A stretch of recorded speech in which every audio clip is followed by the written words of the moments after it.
하나님께서 저희에게 어쩌면 이 두 번의 기회를 주시는 것이 아닌가 이런 생각이 듭니다. 저희는 이제 양력으로 1월 1일 새해가 시작되기도 하지만 또 이제 음력으로 또 새로운 그 새해가 또 시작이 되도록 되어 있습니다. 어쩌면 그 2022년 새해 뭔가 이렇게 하나님과 함께 하고자 하는 그런 생각과 결심을 하셨었겠지만 또 시간이 지나면서 어느덧 분주한 일상 때문에 뭔가 이렇게 흐름을 놓치고 있었다면 다시 한번 이렇게 하나님께 나아가는 그러한 저희들 모두가 되었으면 좋겠습니다. 오늘은 이제 이미 시골에 가신 분들도 많이 계실 거고, 근데 또 생각보다는 많이 참석을 하셨습니다. 또 끝나고 나면 이제 바로 가실 분들도 많이 계실 것 같습니다. 주님 안에서 정말 이렇게 좋은 시간들이 되었으면 좋겠습니다. 오늘은 로마서 5장 6절에서 10절까지 말씀을 함께 보고자 합니다. 신약 성경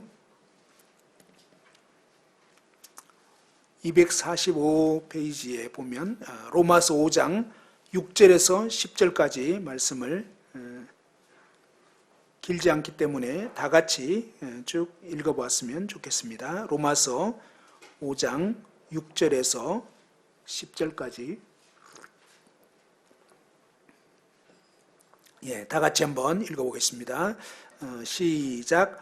우리가 아직 연약할 때에 기약대로 그리스도께서 경건하지 않은 자를 위하여 죽으셨도다.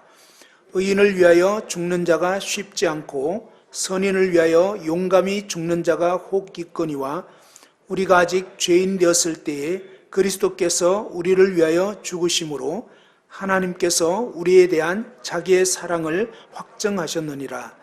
그러면 이제 우리가 그의 피로 말미암아 의롭다 하심을 받았으니 더욱 그로 말미암아 진노하심에서 구원을 받을 것이니 곧 우리가 원수 되었을 때에 그의 아들의 죽으심으로 말미암아 하나님과 화목하게 되었은즉 화목하게 된 자로서는 더욱 그의 살아나심으로 말미암아 구원을 받을 것이니라. 아멘. 하나님은 언제 어떻게 우리를 사랑하셨는가, 이러한 제목으로 오늘 본문의 말씀을 중심으로 함께 말씀을 살펴보고자 합니다.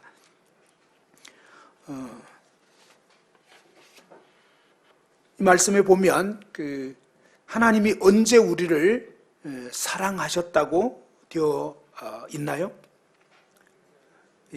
6절에 보면 우리가 아직 연약할 때, 이 연약하다는 것은 이 아스테네스라고 해서 강하지 않은, 힘이 없는, 약한 이런 뜻입니다. 참 마땅히 어떤 일을 해야 하는데도 불구하고 그 일을 제대로 하지 못하는, 뭔가 이렇게 약함이 있는 거죠. 그래서 도저히 그것을 제대로 이렇게 수행할 수 없는 것이 바로 연약한 것입니다. 저희는 이 하나님 앞에서 구원받기 이전에 도저히 이 하나님 뜻대로 살 수 없는 정말 어두운 죄 가운데 빠져 있었고 또 하나님의 이 거룩한 명령을 제대로 수행할 수 없는 그러한 아주 어떤 무기력함에 빠져 있기도 하고요. 그런 절망적인 상태에 있었습니다. 하나님이 언제 우리를 사랑하셨는가, 그죠? 우리가 연약할 때 사랑하셨다. 참 이해하기 어렵습니다. 우리 인간은 어떤 제대로 일을 수행하지 못하는 그런 사람들을 보면 막 사랑이 됩니까? 어려운 얘기죠. 왜 이렇게 제대로 못하나, 이런 마음. 솔직히 말씀드려서 저는 제가 축구를 참 못합니다. 참고로 제가 어릴 때 하도 못해가지고 지금 나이가 돼서도 계속 한이 맺혀 있는지 열심히는 하는데 제대로 하지를 못해요. 근데 그러면서도 참 제 생각에 저도 못하지만 좀 못하는 것 같은 그런 분을 보면 막 극렬한 마음이 들고 이러기보다는 아니 왜 넣어야 되지 않냐 뭐 이런, 저도 못 넣어요. 근데 참 그런 어떤 그럼 왜 그렇게 못하지 뭐 이런, 하나님이 저 같았으면 정말 우리는 다 이제 끝나는 것입니다. 근데 참 놀랍게도 하나님은 우리가 뭘 제대로 하지 못할 때 정말 우리와 다른 것을 봅니다. 하나님은 우리가 연약할 때, 그죠? 어떤 일을 제대로 감당하지 못하고 해야 되는데도 불구하고 하지 못할 때, 참 그런 저희가 정말 이 죄에 빠져 있었을 때 구원받기 전에는 도저히 하나님의 그 거룩한 뜻을 이룰 수가 없는 그런 아주 무기력하고 무능력하고 도저히 불가능한 그런 어떤 처지에 빠져 있었습니다. 그런데 그럴 때 우리를 사랑하셨다고 합니다. 우리가 아직 죄인 되었을 때, 그죠? 8절에 보면은 죄인 되었을 때 우리를 사랑하셨다고 성경에 나와 있습니다. 죄가 있는 그런 상태였고 정말 이 죄 자체였던 그러한 자들이었습니다. 자, 그럴 때 하나님께서 우리를 그럼에도 불구하고 우리를 사랑하셨다고, 참 이해하기 어려운 그러한 말씀입니다. 그리고 10절에 보면은 또 언제 우리를 사랑하셨다고 되어 있습니까?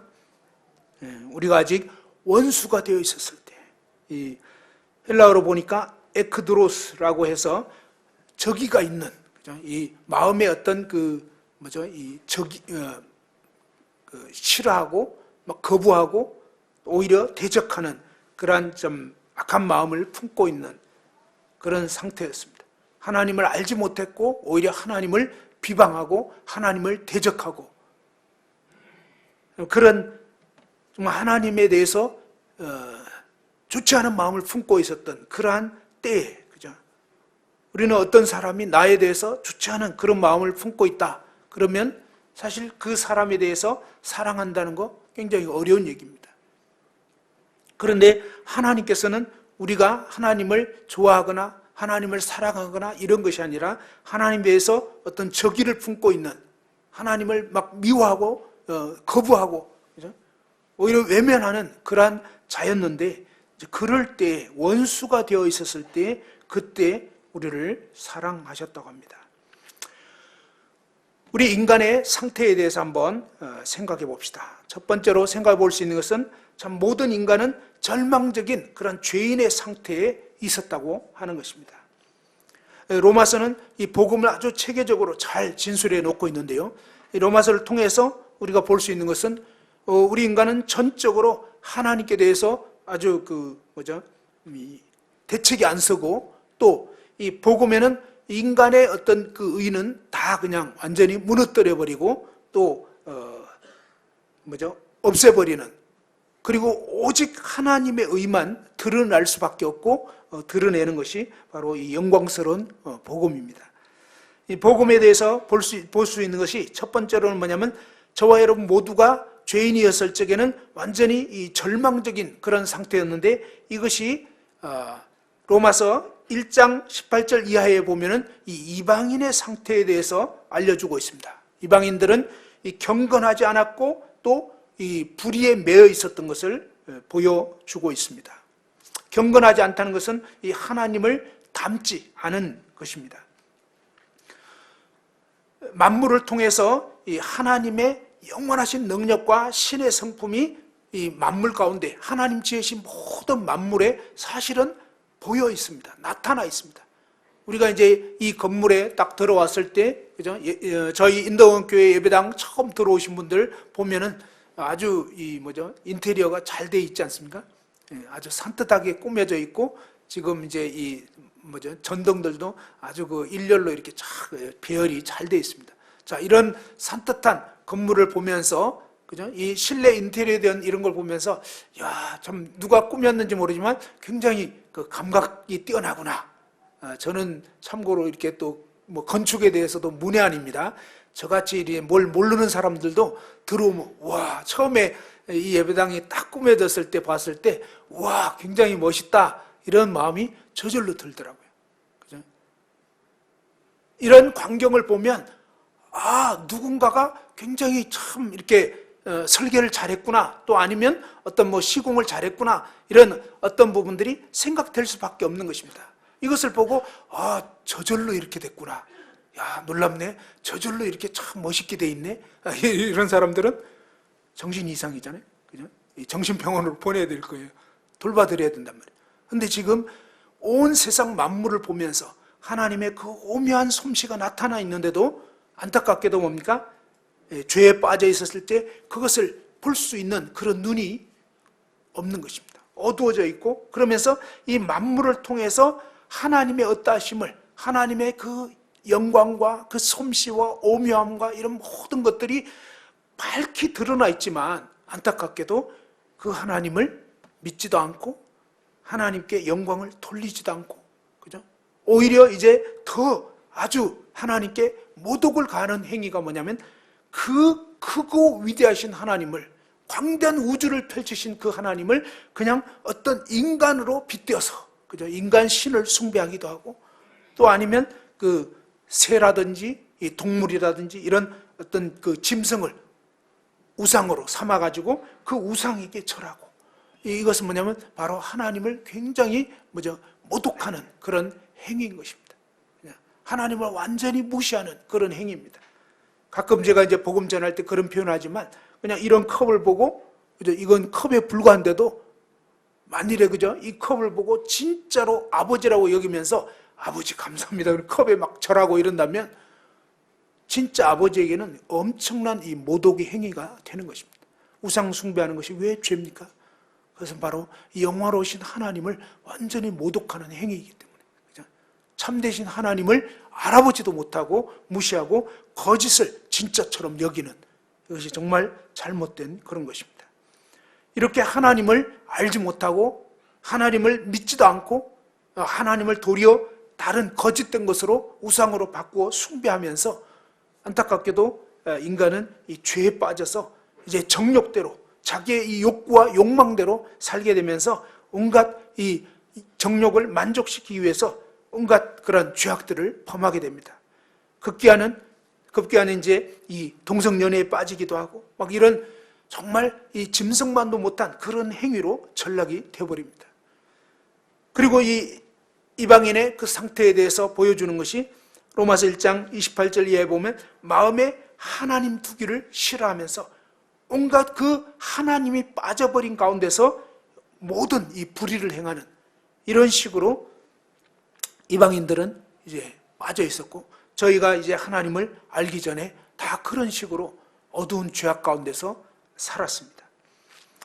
그리고 그 가운데 그래도 도덕적인 그런 사람들이 있죠.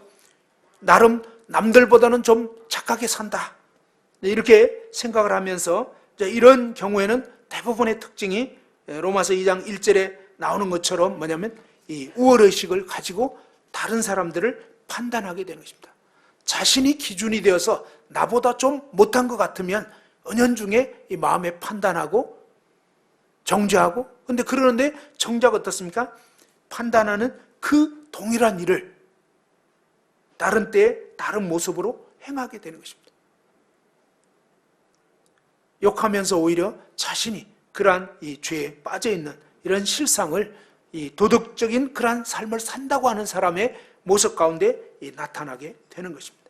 그래서 도덕적으로 산다고 해도 결국은 뭡니까? 기준이 자기 자신이기 때문에 안 되는 것입니다. 기준이 하나님이셔야 하는데 하나님이 아닌 나 자신이 기준이기 때문에 항상 모든 것이 나보다 못하면 그런 사람에 대해서 우월의식을 갖고, 또 이제 나보다 잘하는 사람에 대해서는 이 열등의식을 갖거나 비굴해지고, 그러면서 이 참되신 하나님 앞에 설 수가 없는 이런 모습들을 보게 됩니다. 그리고 또 이제 이 유대인들 가운데서는 어떻습니까? 하나님의 율법을 받았고 정말 하나님을 안다고 하지만 하나님의 말씀의 기준은 이 율법 그대로 실제로 살아내느냐, 사느냐, 완벽하게 100% 그랬을 때 어느 누구도 그렇게 할 수가 없는 것입니다. 유대인들은 스스로 선민의식에 빠져서 율법을 의지하고 율법을 자랑했지만 정작 그 율법대로 살지 못하는, 그래서 전적으로 이 무기력한 그런 모습을 보여주고 있습니다. 하나님의 이 거룩한 말씀 앞에 모든 인간은 절망적인 죄인의 상태였고요. 저희 자신이 이제 예전을 돌아볼 때 우리 자신 모두가 다 그런 상태였습니다. 이런 절망적인 상태에 빠져 있는 그러한 죄인의 상태였는데, 두 번째로 생각해 볼 수 있는 것은 그럼에도 불구하고 하나님은 우리 인간을 정말 사랑하셨다는 것입니다. 사랑하시고 있고요. 이 하나님의 마음에 대해서 생각해 보기를 원합니다. 초두에 말씀드린 것처럼 하나님이 언제 우리 인간을 사랑하셨느냐 하는 것입니다. 우리가 연약하고 죄인이 되어 있었고, 그 다음에 심지어 하나님의 원수가 되어 있었을 때, 자, 그런 상황인데도 불구하고 하나님께서는 어떻게 하셨습니까? 로마서 5장 6절 한번 읽어 보았으면 좋겠습니다. 로마서 5장 6절 다 같이 한번 읽어 보겠습니다. 시작.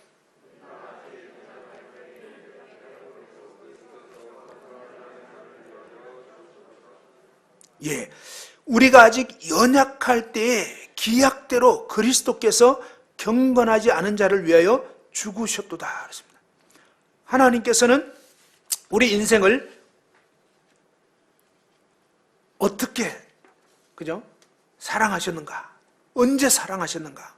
보면은 하나님은 우리가 연약한 그런 상태에 빠져 있었을 때, 그때 하나님은 그 아들을 내어주셔서 이제는 그 아들이 저와 여러분 안에서 이제는 참된 능력이 되시고 하나님의 그 뜻을 이루면서 살아갈 수 있도록, 참 이 무능력하고 연약하고 무기력한 저희들에게 정말 아들 예수 그리스도를 내어주심을 통해서 그 아들로 말미암아서 정말 능력 있는 그런 삶을 살 수 있도록 바꾸어 주신 것입니다. 그리고 이제 8절에 보면 또 8절 한번 읽어보시죠. 8절 다 같이 읽어보십니다. 시작. 우리가 아직 죄인 되었을 때에 그리스도께서 우리를 위하여 죽으심으로 하나님께서 우리에 대한 자기의 사랑을 확증하셨느니라. 그죠? 죄인이 되어 있었을 때에, 그런데 하나님께서는 그 아들을 대속 제물로, 그죠?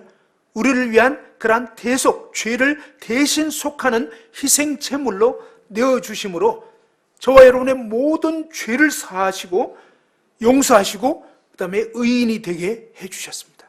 죄인을 의인으로 바꾸어 주신 것입니다. 정말 이해할 수 없고 너무나 참 놀라운 그런 일이죠.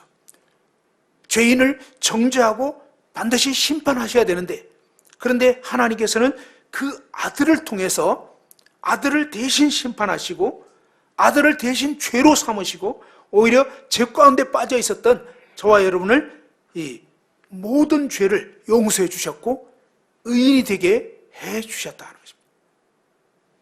하나님의 이런 마음은 참 도저히 이해하려고 해도 참 이해하기 어려운 그러한 마음인 것을 봅니다. 그리고 이제 10절을 한번 보시죠. 10절 다 같이 또 읽어보겠습니다. 시작. 곧 우리가 원수 되었을 때에 그의 아들의 죽으심으로 말미암아 하나님과 화목하게 되었은즉 화목하게 된 자로서는 더욱 그의 살아나심으로 말미암아 구원을 받을 것이니라. 그죠? 저와 여러분이 원수가 되어 있었을 때 하나님께서는 그 아들 예수 그리스도를 화목케 하는 그런 제물로 내어주심으로 인해서 원수인 저와 여러분을 이제는 하나님의 오히려 친구로 삼아주셨습니다. 원수를 친구로. 그런데 엄청난 대가를 지불하면서 그렇게 해주셨다고 하는 것입니다. 하나님을 믿은 링컨 대통령의 그런 일화가 있는데, 이 링컨 대통령은 대통령 되기 전에 막 선거 유세하고 이런 과정 가운데서 많은 그 정치적인 적들이 있었습니다. 정적들이 있었습니다. 근데 이 정적들이 링컨을 아주 이렇게 안 좋게 비방을 많이 했는데, 특히 이제 이 링컨은 이 원숭이를 닮은 듯한 그런 외모를 갖고 있잖아요. 이제 그러면서 어떤 중요한 그 유세에서 상대 후보가 그렇게 얘기를 했다고 합니다. 당신은 두 얼굴을 가진 이중인격자야. 딱 그러니까 링컨이 하는 말이, 내가 정말 두 얼굴을 가졌다면 이렇게 중요한 자리에 왜 하필 못생긴 얼굴을 가지고 나왔겠습니까? 그냥 두 얼굴을 가졌다면 좋은 얼굴로 이렇게 나타나야 되는데 하필 이런 얼굴이겠습니까? 하면서 이제 그런 그 유머로 맞받아 쳤다고 합니다. 그러면서 오히려 그 인기가 더 이제 생기게 됐다고 합니다. 링컨의 경우는 물론 이제 이렇게 이 상대가 굉장히 그 짓궂기도 하고 아주 악의적인 그런 비방을 했음에도 불구하고 놀라운 것은요, 이 링컨이 나중에 대통령 되고 나서 참 그렇게 자기를 못살게 굴었던 이런 사람들 중에서 유능한 사람들이 있었던 거예요. 국가적으로 볼 때 정말 이 사람이 어떤 법무장관이 되거나 재무장관이 되거나 국무장관이 되면 아주 적임자인데, 근데 사실은 자기를 엄청나게 괴롭혔던 그런 사람들이었는데, 그럼에도 불구하고 그런 중요한 요직에 그 자기를 엄청나게 괴롭혔던 사람도 오히려 요직에 세웠다고 합니다. 어떻게 그럴 수 있었을까요? 그것은 바로 이 링컨이 믿은 하나님 때문에, 그가 믿은 예수 그리스도 때문에, 정말 원수를 사랑한 그 사랑을 받은 자이기 때문에 이 링컨이 그렇게 살 수가 있었던 것입니다. 링컨은 이렇게 훌륭한 삶을 살 수 있었지만 사실 하나님께서는 어떠냐면 그보다도 더 놀랍게 하나님은 사실은 자신의 아들을 내어주심을 통해서 원수를 친구로 삼으신 그런 분이십니다. 하나님의 사랑에 대해서 아무리 얘기를 해도, 오늘 저희가 이제 이 찬송가 304장을 사실 예배 때 두 번이나 이렇게 예배 때 하고 이렇게 또 불렀던 것 같은데, 그 크신 하나님의 사랑, 그죠? 이 하나님의 사랑은 정말로 이해할 수 없는, 우리가 아무리 생각해도 이해할 수 없는, 그죠? 다음이 없는 그런 그 사랑이라고 생각이 됩니다. 하나님은 자기의 하나밖에 없는 그 아들을, 독생자 예수 그리스도를 내어주신 그런 엄청난 사랑을 베풀어 주셨습니다. 요한복음 3장 16절에 보면 하나님이 세상을 이처럼 사랑하사 독생자를 주셨으니 이는 저를 믿는 자마다 멸망하지 않고 영생을 얻게 하려 하심이니라. 하나님은 이 죄악 가운데 빠져 있고 연약함 가운데 빠져 있었고, 심지어 뭡니까? 하나님을 대적하는 그런 원수들이었던 저와 여러분을 위해서 하나님 자신의 하나밖에 없는 아들을 내어주셨고, 그 아들이 대신 죽음을 당하심을 통해서, 처절하게 고난을 통해서, 그 죄값을 치르심을 통해서 정말 죄에 매여있던 저희들을 살려주셨습니다. 그런데 이와 같은 일을 하나님은 어떻게 하시냐면 기약대로 그렇게 하셨다고 했습니다. 로마서 5장 6절에 보면 우리가 아직 연약할 때 기약대로, 기약이라는 것은 이미 약속하신 대로, 그죠? 우리는 인간 세상을 살아가면서 때로는 이미 약속을 했지만 얼마나 쉽게 어떤 이익을 따라서 또 상황 때문에 약속을 바꿔버리는지 모릅니다. 우리 인간은 그렇잖아요. 약속했지만 또 막상 상황이 불리하다 싶으면 언제든지 그 약속을 파기해버리는, 요즘 시대는 더 그런 것 같습니다. 그런데 너무너무 놀라운 것은요, 하나님은 이미 약속을 해주셨잖아요. 언제부터요? 아담과 하와가 범죄하자마자 하나님께서는 이 여자의 후손을 보내주시겠다는 이런 약속을 하셨습니다. 그런데 그 약속을 하셨지만 우리 인간의 모습을 보면 볼수록 어떻습니까? 갈수록 개선이 됩니까? 그게 아니잖아요. 갈수록 더 엉망이고 더 문제가 많고 더 죄가 만연되어 있는, 하나님을 더 대적하고 있는 참 이런 모습을 보면서 어쩌면 약속을 하셨지만 이 약속을 바꾸실 수도 있지만 하나님께서는 그렇게 하시지 않으시고 한번 약속하신 것을 반드시 지키시는, 그래서 정말 이 기약하신 대로, 이미 약속하신 그대로 그 아들을 보내주셨습니다. 죄인을 대신해서, 또 정말 원수인 우리를 대신해서 하나님께서는 자기 아들을 내어주셨습니다.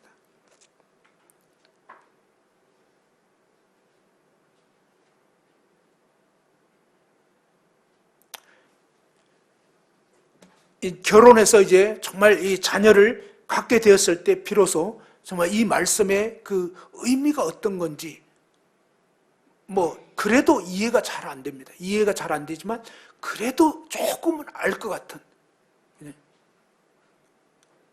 여러분 중에 여러분 자식을 어떤 정말 원수를 대신해서, 아니면 죄인을 대신해서, 아니면 어떤 형편없는 사람을 대신해서, 그것도 아니고 좀 쓸만한 사람, 괜찮은 사람을 대신해서 여러분 자식을 대신 죽게 좀 해달라고 한다면, 그건 절대로 있을 수 없는 일이고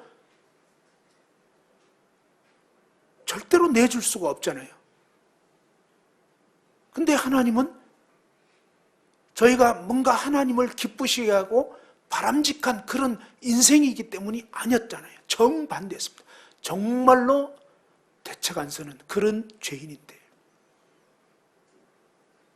그리고 또 어떻게 생각해보면 정말 수에 칠 가치조차 없는 한 줌 흙으로 만든 그런 인생인데, 물론 그분의 형상과 모양대로 지으시기는 하셨지만 그래도 피조물이잖아요. 정말 별 볼 일 없는 그런 인생들을 위해서 도저히 헤아릴 수 없는 그 아들을 내어주신 그런 사랑으로 우리를 사랑해 주셨습니다. 이제 마지막으로 하나님이 왜 그와 같이 하셨을까요?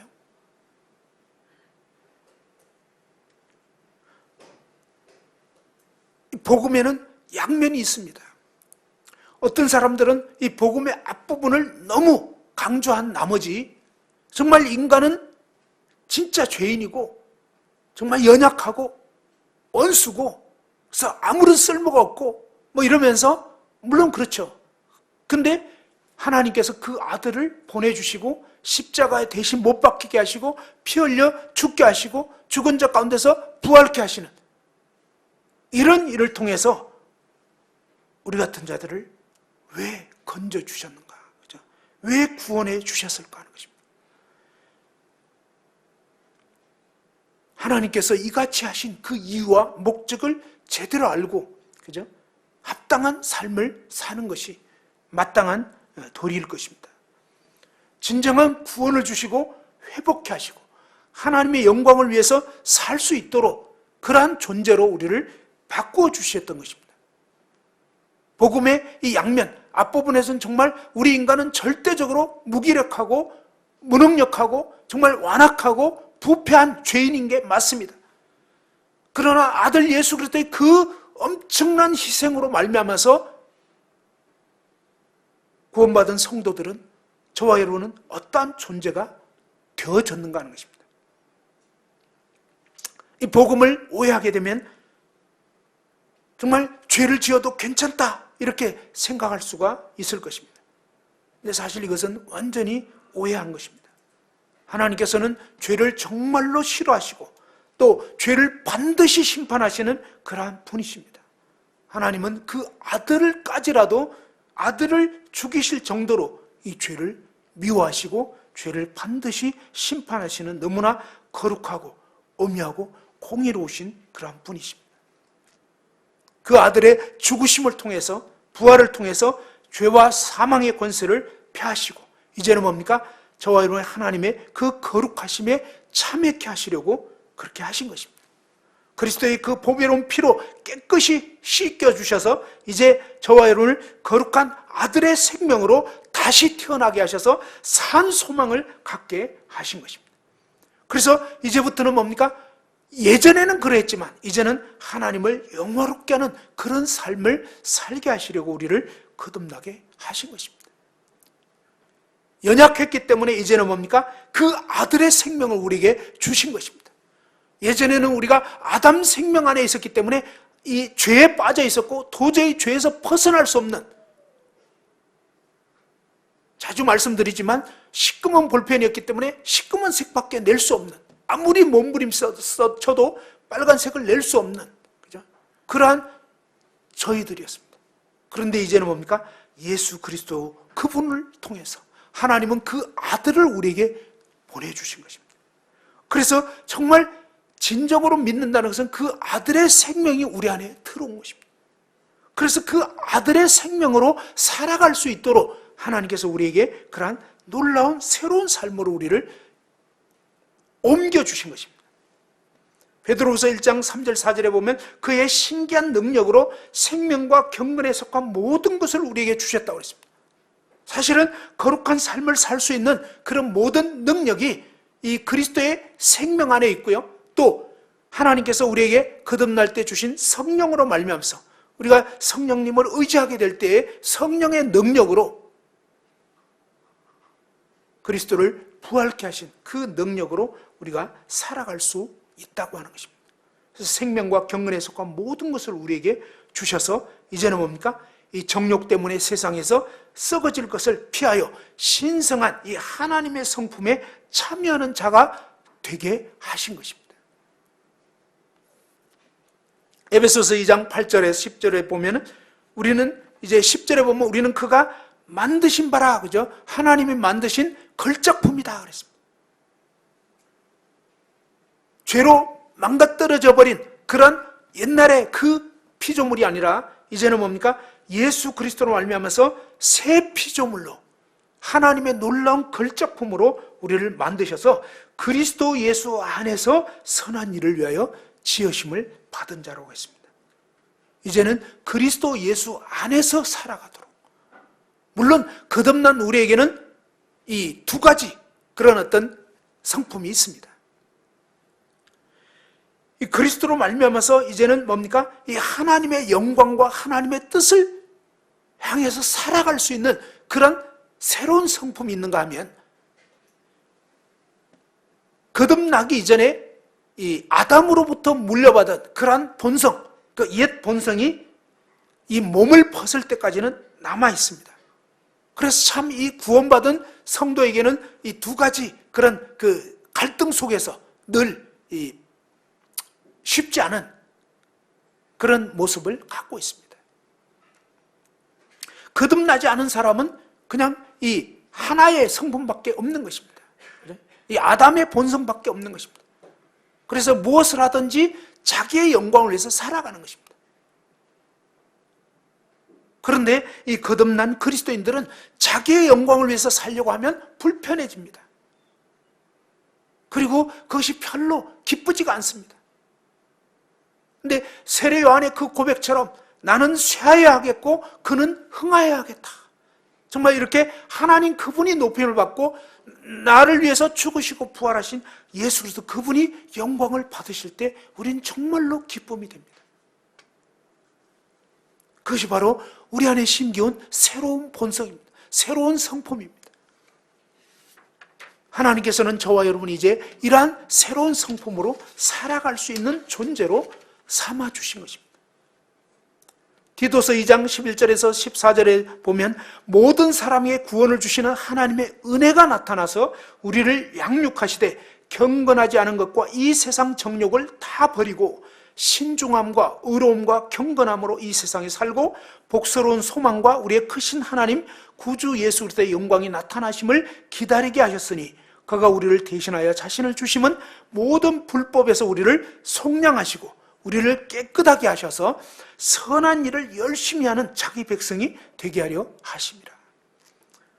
하나님께서 왜 그 아들을 내어주셨는가? 그것은 바로 우리를 이 죄악으로부터 또 정말 그 정욕으로부터 우리를 건지셔서 이제는 뭡니까? 이 신중하고 의롭고 경건한 삶을 살 수 있도록 그리스도의 생명으로 살아갈 수 있도록, 그래서 정말 하나님의 영광을 위해서 선한 일을 열심히 하는 자기 백성이 되게 하시려고 우리를 이제 새로운 걸작품으로 삼아주신 것입니다. 물론 완벽하지 못해요. 온전치 못해서 그렇게 하면서도 또 때로는 그런 일이 잘 되면 저와 여러분을 통해서 뭔가 주님의 영광이 딱 드러나면 정말 묘하더라고요. 그러면 또 사고를 치더라고요. 어느새 교만해져요. 다시 말해서 옛 본성에서는 나 요즘 좀 뭔가 잘하고 있는 것 같아. 제가 엊그제 풋살할 때 한 골 넣었거든요. 그러니까 이런 식으로 진짜 못하면서도 한 골 넣고 나면 은근히 막 우쭐대려고 하고 좀 알아주기 바라고. 그러니까 우리는 정말 이 문제가 많더라고요. 조금만 뭐 잘하면 어색해지고 막 이렇게. 근데 하나님은 참 너무너무 감사한 것은 이제 그런 것에 대해서 우리에게 그런 어떤 못난 것들이 있잖아요. 그냥 그런 것들이 일어나고 이러지만 사실은 그것은요, 정말은 그리스도로 말미암아서 다 값이 지불되어 버린 거예요.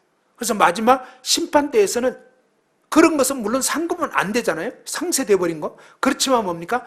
그래도 우리가 조금 뭐 잘한 거, 진짜 좀 주님 영광을 위해서 조금 드려진 거, 그거에 대해서 주님께서는 결코 잊지 않는다고. 왜요? 마이너스 대해서는 예수님이 다 값을 지불했거든요. 정말이에요. 사실이라고요. 우리는 자주 뭡니까? 내가 손실을 당할까봐 우려가 되잖아요. 그런데 너무 감사한 것은 우리의 손실에 대해서는 그리스도께서 이미 정말 값을 치렀습니다. 그래서 조금 미약하지만 정말 주님 위해서 조금 그래도 했던 그것에 대해서 하나님께서는 내가 반드시 기억하겠다. 복음서에 보면 정말 그렇게 나와 있지 않습니까? 진짜 미약했는데도 사람들은 이해 못해요. 그리고 오히려 어떤 때는요, 멸시하잖아요. 이 과부의 뭐 2렙돈, 아마 그 자리에 있었던 사람들 다 봤다면 뭐 요즘으로 치면 한 2,000원 뭐 이랬을 것입니다. 그죠? 굉장히 멸시했을 것입니다. 그런데 너무너무 놀라운 것은 우리 주님은 그러지 않았다는 것입니다. 저와 여러분이 각자 뭐 은사가 어떻든 또 어떤 역할이 어떻든 참 미약하지만 아무도 보지 않을 때 은밀한 가운데 행했던 그 작은 선행에 대해서, 주님을 의지해서 행했던 그 작은 것에 대해서 정말 주님께서는 기억하고 있다는 것입니다. 그리고 하나님이 원하시는 것은 우리로 하여금 오히려 선한 일을 열심히 하는 자기 백성이 되기를 원하신다는 것입니다. 제가 작년 말에 한 달 조금 됐죠. 그 전에 말씀을 전했습니다. 제목이 뭐였던가요? 이제 기억이 안 날 것입니다. 저도 그런 질문 받고 지난주 무슨 말씀했더라? 생각하려면 막 힘들어져요. 근데 그때 뭐랬냐면 인덕원 교회 표에 대해서 얘기를 했습니다. 인덕원 교회 표가 뭐였죠? 한번 따라서 해보죠. 균형 잡힌 성도, 건강한 교회. 정말 하나님께서 우리를 거듭나게 하셔서 우리에게 정말 원하시는 것이 무엇이냐? 바로 균형 잡힌 성도로 성장되고, 그 다음에 뭡니까? 이 건강한 교회로 세워져서 정말 마음껏 주와 복음을 위해서 하나님 영광을 위해서 드려지는 그런 교회가 되기를 원한다는 것입니다. 제가 지난번에 그 CTA 입문반 이제 마쳤었는데 그때 이 설문했을 때 체크해 보았을 때 사명, 이 전도하는 것이 가장 점수가 비교적 약했습니다. 많이 약했어요, 많이. 근데 이 최고로 약한 이 부분이 계속 우선은 보강이 돼야 저희 교회가, 저희 각 성도들이 건강해질 수가 있습니다. 그러면서 하나님의 영광이 많이 드러날 수가 있습니다. 우선은 이 사명 부분이 많이 보강이 될 필요가 사실 있습니다. 그래서 어떻게 되어 있냐면 올해부터 그 성경 암송 구절 한 주에 한 구절씩 지금 나가고 있는데, 그게 뭐냐면 이 단회적 복음, 쭉 복음 전할 수 있는, 소망에 관한 이유를 묻는 자에게 대답할 것을 예비할 수 있도록 그렇게 되어 있습니다. 어떤 소그룹에서는 지난주인가요? 그 시험을 봤답니다. 자체적으로 시험 봐서 만점 받은 분들에게는 커피값을 상으로 이렇게 지원을 했다고 합니다. 5,000원. 좋죠? 다른 소그룹들도 뭐 나름대로 이렇게 알아서 하시면 참 좋을 것 같아요. 그렇게 해서 우리가 그냥 하라 그러면 잘 안 됩니다. 근데 정말 이렇게 같이 해보고, 그 다음에 더 좋은 것은 뭐냐면 서로 이렇게 연습을, 그 구절을 성경책에 쭉 다음 구절에 적어 놓고, 그 다음에 아예 둘씩 이렇게 그냥 매주 한 번씩 연습만 해도요, 나중에는 완전히 여러분이 그냥 복음을 기가 막히게 전할 수 있는 그런 준비가 될 것입니다. 그리고 믿지 않는 영혼들을 위해서 우리가 정말 구체적으로 이렇게 매일같이 기도하는 것 참 중요합니다. 그리고 기도 가운데서 뭡니까? 기도하다 보면 내가 인도하고 싶은 그런 영혼이 있고 하나님이 지금 일하시는 영혼이 있습니다. 우리가 어떤 영혼들을 쭉 위해서 기도하다 보면 정말 내가 간절히 구원받기 원하는 그 영혼은 아직은 좀 반응이 없어요. 그것은 하나님의 때가 아직 아닌 것이죠. 그런데 별로 예상치 못했던 어떤 영혼이 뭔가 마음이 어려워하고 힘들어하면서 정말 이렇게 교회에 나오고 싶어하고 믿고 싶어하는 이런 일이 있습니다. 실제로 그런 일이 작년에 있었습니다. 그분들이 사실은 저희 교회에 나오고 계시는데 최근에 상당히 일이 바빠져가지고 지금 한 2주 정도 못 나오고 계십니다. 기도가 필요해요. 또 원수 마귀가 막 방해하고 이런 거 볼 수 있습니다. 아무튼 정말 이 하나님과의 사랑의 관계, 그리고 우리가 가족 공동체로 서로 사랑하고 그리스도의 성품으로 계속 빚어져 가고, 그 다음에 주님 주신 은사를 따라서 이 섬기는 사역과, 그 다음에 정말 복음을 전하고 선교에 동참하고 하는 이 사명이 저희 가운데서 계속적으로 이루어지고, 또 부족한 부분들이 보강이 돼서 정말 하나님만 영광을 받으시는 저희를 통해서 하나님만 정말 기쁨을 얻으시는 그러한 교회가 되었으면 좋겠습니다. 잠시 기도드리고 마치도록 하겠습니다.